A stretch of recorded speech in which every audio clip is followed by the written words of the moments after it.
maintenant, ce qu'on veut regarder dans cette capsule, c'est quelle est la condition des justes dans le séjour des morts.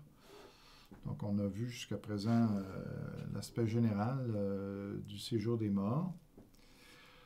Alors, on va regarder certains versets parce que je ne pense pas qu'on puisse dire que c'est la même condition pour tous dans le séjour des morts. Alors, on va regarder celle des justes. Alors, je vous invite à tourner dans votre Bible, dans le livre de l'Ecclésiaste, chapitre 4, le verset 2, mais on va commencer au verset 1, juste. Alors, il dit... J'ai examiné ensuite toutes les oppressions qui se commettent sous le soleil. Les opprimés sont dans les larmes et personne ne les console. La force est du côté de leurs oppresseurs et personne ne les console. J'ai alors déclaré que les morts sont plus heureux d'être déjà morts que les vivants d'être encore en vie. Et j'ai déclaré plus heureux encore les uns et les autres, celui qui n'a pas encore vécu, puisqu'il n'a pas vu le mal qui se commet sous le soleil. Alors, ici, ça dit que les morts sont plus heureux que les vivants.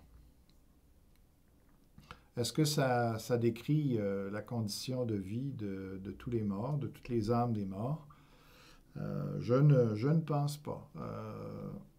Ici, il faut bien remarquer que ce que Salomon, dans ce texte, veut surtout condamner, c'est les oppressions, la misère qu'il y a dans ce monde. Alors, il fait ressortir cela en disant que, franchement,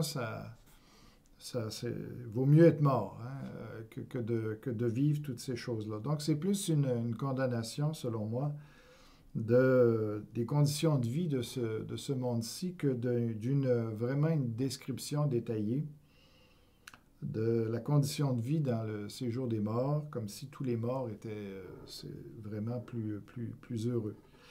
On va le voir.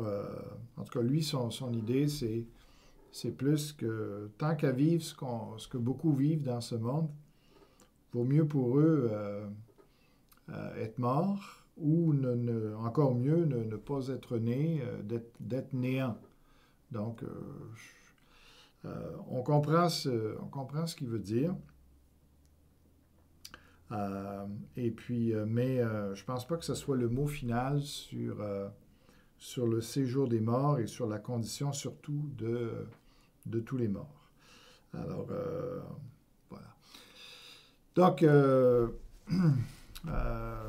il faut bien voir essayer de comprendre un peu mieux ce qu'est le séjour des morts. Donc, on va juste décrire un aspect qui concerne tout le monde dans le séjour des morts. Le séjour des morts est présenté comme un gouffre. On a déjà vu ça. Donc, un immense trou, précipice, dans lequel on est précipité, justement, d'où on ne peut remonter. En tout cas, pour le moment présent, et surtout pour les injustes. Aussi, le séjour des morts est présenté comme une prison. D'ailleurs, Jésus dit que dans Éphésiens 4.8, qu'il est allé chercher, on verra ça plus loin, quand on va parler de la résurrection de Jésus, son impact et tout ça, mais il est question que Jésus est allé chercher les captifs. Et dans 1 Pierre 3.19, ça dit, ça parle des esprits en prison. Donc, le séjour des morts est présenté comme une prison dont on ne sort pas, avec des portes. Souvenez-vous, Jésus a dit cela d'ailleurs aussi dans Matthieu 16-18, les portes du séjour des morts. Donc, c'est encore là, c'est présenté de cette manière-là comme un lieu clos, aussi Je vous invite à tourner avec moi dans Apocalypse 1, 18, où on a encore cette idée-là de lieu clos, de prison, de cachot, si on peut dire. Apocalypse 1, 18, on peut lire. En parlant de Jésus, hein, je suis juste, on commence un petit peu avant, à la fin du verset 17, je suis le premier, le dernier, le vivant, j'étais mort et voici, je suis vivant au siècle des siècles, je détiens les clés de la mort et du séjour des morts. Donc, un endroit où ça prend des clés. On va revenir sur ces versets-là plus loin dans cette étude-là, pas aujourd'hui. Aussi, dans Job 17, 16, encore, on voit, ici, Job 17, 16, ça dit... Job 17, 16, on peut lire. Job parle ici de son espérance. Donc, elle descendra vers les portes du séjour des morts quand nous serons étendus ensemble dans la poussière. Alors, il parle de lui et son espérance, ici. Donc, mais ce qui est important, c'est encore une fois de noter les portes ou, selon une autre traduction, les barreaux. D'accord. Alors, dans le psaume 49, verset 15, le séjour des morts est comparé à un enclos où on presse les brebis d'entrée pour les y enfermer. Alors, et d'autres versets nous montrent qu'on ne peut pas en sortir à moins que Dieu intervienne. Donc ça, on verra cet aspect-là aussi, de l'intervention de Dieu pour faire sortir du séjour des morts, mais ce n'est pas le sujet pour aujourd'hui. Alors, est-ce que tous les morts, s'ils sont en prison, ne peuvent pas en sortir et tout ça, est-ce que ça veut dire que tout le monde a quand même la même condition? Alors, on va voir que en tout cas, beaucoup, et les justes en particulier, si on regarde dans Job 14, 12, on parle, vous avez sans doute remarqué, qu'on parle très souvent de la mort comme d'un sommeil, un endroit où on dort, s'est endormi. Et pourquoi en parle-t-on de cette façon-là? Mais en tout cas, je vais vous lire quelques versets. Job 14, 12, ça dit de la même manière, l'homme se couche pour ne plus se relever. Il ne se réveillera pas tant que le ciel subsistera. Il ne sortira pas de son sommeil. OK. Alors donc, il nous dit ici la durée que va durer ce sommeil-là.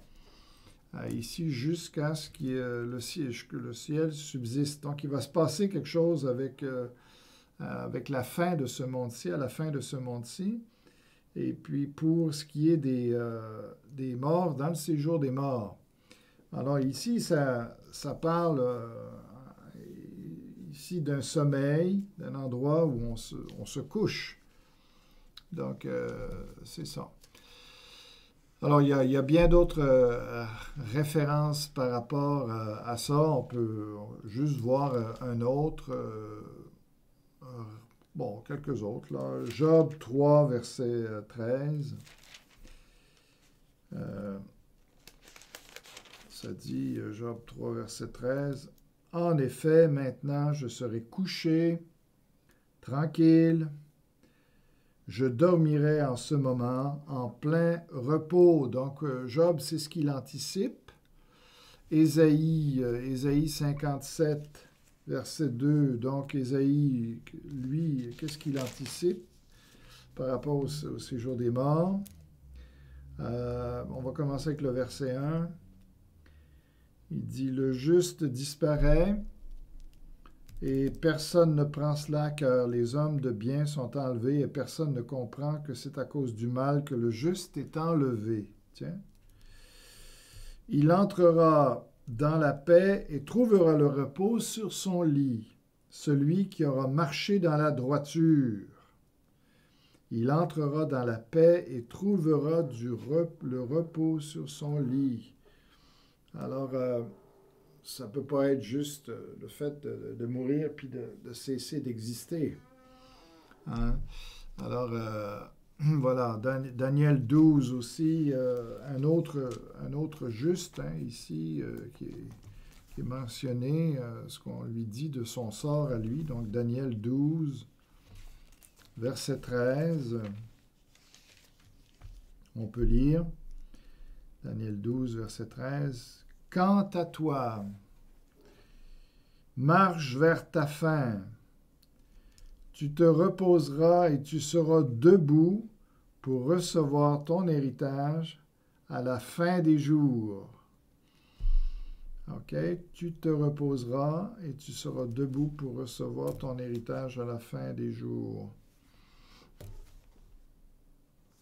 OK. Alors, donc, les justes, c'est clair qu'ils se reposent. Alors, c'est un peu compréhensible qu'on présente la mort ici comme une espèce de sommeil parce que l'endroit où ils sont est très, très propice à ça. Si on regarde Job 10, versets 21 et 22. Je peux commencer au verset 20. « Ma vie est si courte. Laisse-moi, éloigne-toi de moi pour que je respire un peu, avant de m'en aller, pour ne pas en revenir dans le pays des ténèbres et de l'ombre de la mort. Pays où règne une obscurité épaisse, l'ombre de la mort et le chaos, où la lumière n'est qu'obscurité. » Donc, évidemment, c'est facile de comprendre que dans ce contexte-là, on dorme, hein, ou en tout cas, on parle d'un sommeil aussi. Ça dit, on va aller voir dans le psaume 94, verset 17, une autre condition favorable au sommeil. Ça dit ceci. Si l'Éternel n'était pas mon secours, j'habiterai bien vite dans le monde du silence. 115, verset 17. 115, verset 17.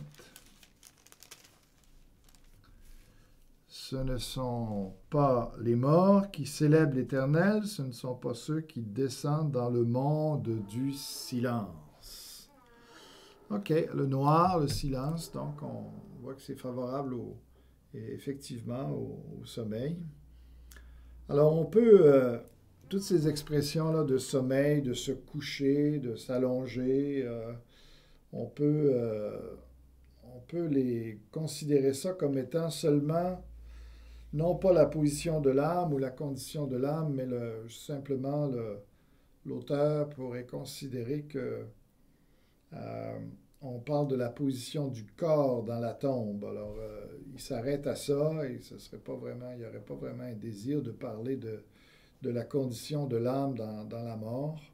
Donc, le sommeil, ce serait juste que le corps étant allongé dans la tombe, puis les yeux fermés, tout ça, il y a de l'air de dormir. Alors, ça pourrait être aussi simple que ça. Mais je ne pense pas que ça ne soit que cela. C'est sûr qu'il y a cet aspect-là. Pourquoi parler du sommeil de la mort aussi? Ça peut être l'idée je pense que l'idée est là de parler d'un état transitoire ou un état temporaire. On sait bien que le sommeil, c'est quelque chose, on sait bien que ce n'est pas la vraie vie. C'est entre les activités du jour. Donc, on peut parler de la mort comme quelque chose qui n'est que temporaire. Donc, on peut en parler comme pas vraiment en voulant décrire que les gens n'ont pas vraiment conscience de ce qui se passe ou ils dorment, peu importe ce que ça peut dire pour une âme de dormir, mais ça veut juste parler du fait que l'état des morts, C'est pas un état qui est là pour être à toujours. C'est quelque chose de temporaire et puis d'irréel aussi parce que ça ne sera pas la vraie vie. Alors, c'est dans ce sens-là, comme le sommeil n'est qu'un état entre deux, eh bien, on peut parler de la mort de cette manière-là. Jésus en parlait d'une autre manière de la mort. Il en parlait de cette façon-là, mais pour d'autres raisons, je pense. Dans Jean 11, 11, on connaît ça avec Lazare. Ici, donc, son ami Lazare, Jean 11, 11. Et puis, donc, on lit, Jésus, il dit au verset 11, après ces paroles, il leur dit, notre ami Lazare, alors, ici, notre ami Lazare s'est endormi, mais je vais le réveiller. Alors, finalement, les disciples n'ont rien compris. Alors, il dit, il est mort. Donc, Jésus lui aussi parlait de la mort comme étant un sommeil. Pourquoi il fait ça? Bien, une des raisons, ça peut être qu'il veut présenter comme la mort pour lui, à cause de sa puissance, du fait qu'il est Dieu. Eh bien, la mort, relever quelqu'un des morts, c'est aussi simple que de réveiller quelqu'un de son sommeil. Ça peut être ça, tout à fait. Et il y a aussi l'idée, une autre idée, dans Matthieu 9, 24. Matthieu 9, 24. Et puis, alors, ici, il dit, concernant Tabitha, là, la résurrection de Tabitha, il leur dit,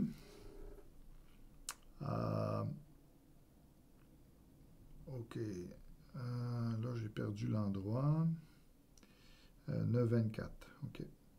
Retirez-vous, car la jeune fille n'est pas morte, mais elle dort. Ici, Jésus veut souligner quelque chose d'autre ici. Il veut comme cacher son miracle. Donc, d'ailleurs, il n'a pas voulu que tout le monde soit là, mais Jésus faisait ça souvent, de se mettre à l'écart, de ne pas vouloir faire du spectacle avec ses miracles. Alors ici, il y a cette raison-là. Il en parle comme juste d'un sommeil, donc il veut un peu banaliser le fait que cette fille-là va se relever, parce que, tout simplement, Jésus-Christ veut que ce soit pour ceux qui cherchent, pour ceux qui ont soif de Dieu, qui découvrent la vérité, et pas pour tout le monde. Donc, on voit ça dans la parole, Jésus aussi, avec les paraboles et tout ça. Il veut aveugler ceux qui prétendent voir et tout ça, parce que c'est à ceux qui cherchent, qui trouvent, et il ne rend pas les choses toujours faciles. Donc, ça ici, c'est une des raisons pourquoi il parle d'un sommeil. Mais au-delà de ça, moi, je crois que vraiment, quand il parle du sommeil, ça décrit aussi, je crois, la condition de vie des âmes dans le séjour des morts. D'ailleurs, dans 1 Samuel 28, verset 15, quand Saül a fait revenir des morts Samuel, je crois vraiment que Samuel est revenu des morts. C'est un cas exceptionnel que Dieu a permis. Alors, il y en a beaucoup qui veulent pas reconnaître ça. Ils ont peur qu'on tombe avec le fait d'invoquer les morts et tout ça, d'en trouver une excuse. Je pense que ça, c'est une des raisons. Puis aussi, parce que la mort, c'est une prison. Puis tout ça. Alors, pourquoi Samuel serait remonté? Puis en tout cas... Mais je pense que le texte est très clair, que c'est vraiment Samuel qui est venu et qui a condamné même Saül de l'avoir troublé. Alors Samuel dit, pourquoi pourquoi m'as-tu dérangé dans mon repos? Alors, ici, donc, repos, évidemment, ça peut s'interpréter là différemment, dans le sens qu'il n'y a plus les soucis de cette vie et tout ça, mais ça peut être que Dieu, étant donné que c'est quand même une période qui dure longtemps et qu'ils n'ont pas vraiment grand-chose à faire, ils sont pas au ciel avec Jésus, ils sont dans cette prison-là.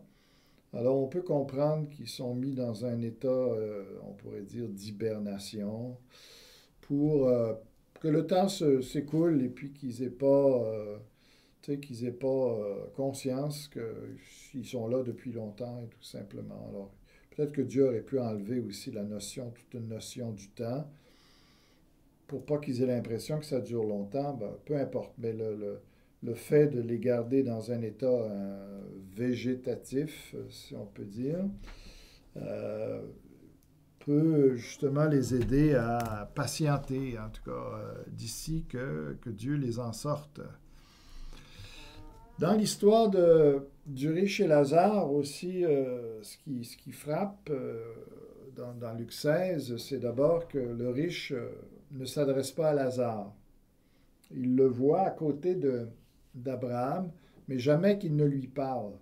C'est toujours Abraham qui sert d'interlocuteur et qui explique la situation de Lazare. Mais lui, Lazare, on ne le voit pas.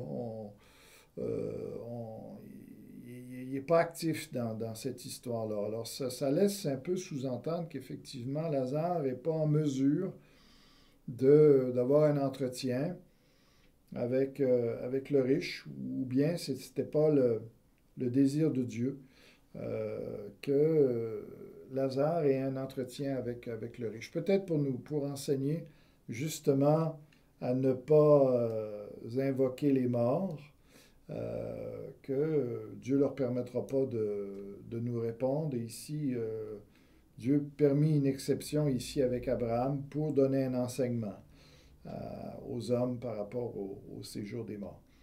Donc, puis aussi, dans ce récit, Abraham dit Lazare est ici consolé. Alors, qu'est-ce que veut dire encore le terme consolé? Est-ce que ça parle là aussi d'un sommeil de l'âme ou du fait qu'il n'a plus vraiment conscience de ce qui se passe? Ce qui est très possible pour moi. Alors, on va voir d'autres références pour nous parler de la condition des justes dans le séjour des morts. Alors, on va lire d'abord le psaume 6. Donc, il y a beaucoup de références qui vont dans ce sens-là. Alors, on lira peut-être pas toutes, mais psaume 6, ça dit...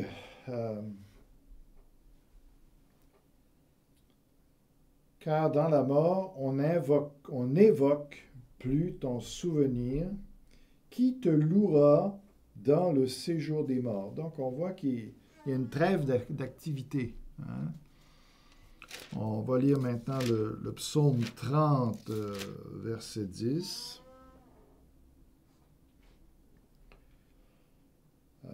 Que gagnes-tu à verser mon sang, à me faire descendre dans la tombe? La poussière te célèbre-t-elle?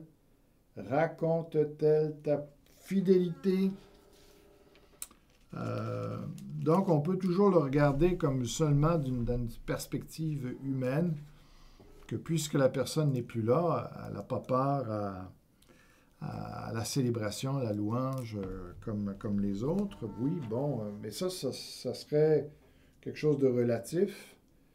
Dans le fond, peut-être les morts pourraient louer pas mal plus que ce que David ici jugerait par rapport à l'activité humaine. Mais non, je pense vraiment que ça va au-delà de ça, que c'est pas seulement relatif, mais que ça parle vraiment de l'âme qui, dans le séjour des morts, ne loue pas Dieu. Je le prends comme ça, et puis je suis à l'aise avec ça. Psaume 88, 11, on va regarder les versets 11 et jusqu'à 13.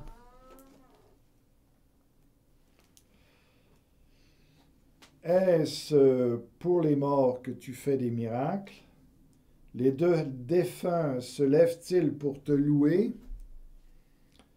Parle-t-on de ta bonté dans la tombe, de ta fidélité dans le gouffre de perdition?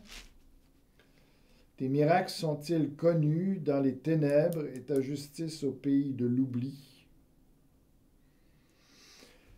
Donc, on voit, c'est cohérent, en tout cas, comme présentation de la mort. Et alors, on va lire aussi Ésaïe 38. Ésaïe avait la même vision, en tout cas. 38, verset 18. Ce n'est pas le séjour des morts qui te célébrera. Ce n'est pas la mort qui te louera. Ceux qui sont descendus dans la tombe n'espèrent plus en ta fidélité. OK. Alors, OK. Alors, on va lire maintenant l'Ecclésiaste. On va terminer avec l'Ecclésiaste. C'est quand même un passage important. Ecclésiaste 9, versets 5, 6 et 9. Je ne me trompe pas. OK. Alors, on peut lire.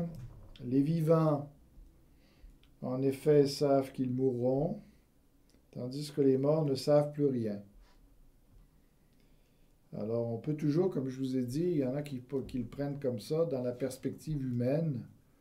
On ne parle pas d'absolu, on parle juste de dire, bon, on ne les voit plus, ils ne participent pas au conseil d'une ville, ils ne font plus rien, ils n'inventent plus rien, ils ne travaillent plus dans les champs, donc ils ne font plus rien. Donc, d'une manière un petit peu basée sur l'apparence, ils sont sans activité, mais pas plus loin que ça. Alors que dans le fond, ça voudrait dire qu'on ne sait pas ce qui se passe vraiment pour l'âme des gens, mais on évaluerait juste l'importance de leur vie, la condition de leur vie par rapport à l'activité humaine. Mais je pense que ça va au-delà de ça. Quand il dit « Tandis que les morts ne savent plus rien », moi, je n'ai pas de problème à penser que les morts ne savent vraiment plus rien. Qui sont dans un état, comme j'ai dit tout à l'heure, végétatif, c'est ça, en attendant la résurrection. Alors, tandis que les morts ne savent plus rien, ils n'ont même plus de récompense à attendre puisque leur souvenir est oublié.